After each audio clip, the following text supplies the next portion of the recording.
વિસાવદરમાં મેઘરાજાની મહેર જોવા મળી છે। મોસમનો સરેરાશ વરસાદ 65 થી 70 ઇંચ જેટલો પડ્યો છે। લોકોમાં ખુશી જોવા મળી રહી છે।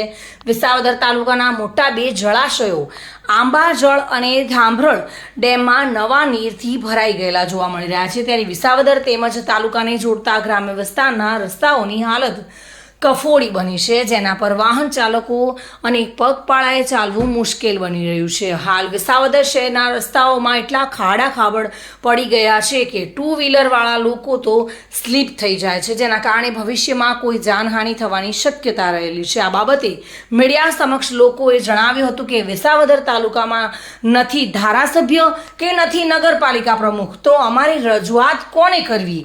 હાલ ધોરી ધણી વગરનો આ તાલુકો છે। સરકારની આ બેદરકારી છે, તો તંત્ર આ રસ્તાઓ રિપેર કરાવે તેવી લોક માંગ ઉઠી રહી છે।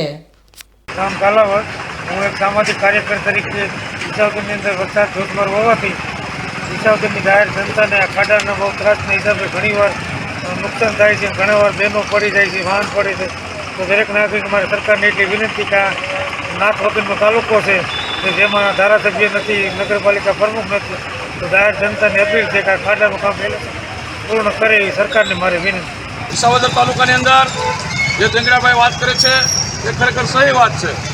આ તાલુકાની અંદર આખા ગુજરાતની અંદર ડિમોલેશન થઈ ગયા, વિસાવદરની અંદર હજી ડિમોલેશન આવ્યું નથી।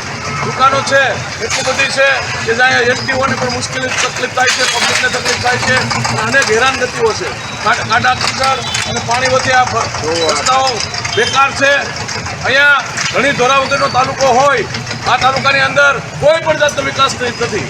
એટલા માટે અમે એક ગઝલ બનાવી છે કે આઝાદી મળી તો શું થયું, આઝાદ કદી બન્યા નહીં, સરકારના સહકારથી રાજી કદી રહ્યા નહીં। મહાત્મા ગાંધી, નહેરુ જેવા ઇન્દિરાજી અવતર્યા, રાજીવ રહ્યા, રાજ કરી સ્વર્ગે ચાલ્યા ગયા, રહ્યા મોટા મહીપતા, ખાય પીવે સલાવે સત્તા, ભય ભૂખને ભ્રષ્ટાચારના સૂત્રો સર્વે પુકારતા, એક તક આપો અમને, કરીશું રામનું રાજ, લોકોએ કરી કમાલ, બનાવ્યા ભાજપને ભોપાલ, ભાજપે કરી ધમાલ, ગરીબો થઈ ગયા છે પાયમાલ, રાજમાં સર્વે રજવાડી થયા માલ માલ, રમેશ કહેવા રજવાડીઓને કરશો નહીં કદી સલામ, બાબા સાહેબના બોલ સંભાળી સંગઠન માટે રહેજો સદા, જય ભીમ, નમો બુદ્ધાય। નામ કાલાવડ। શ્યામ ચાવડા સાથે bureau report, today Gujarati news.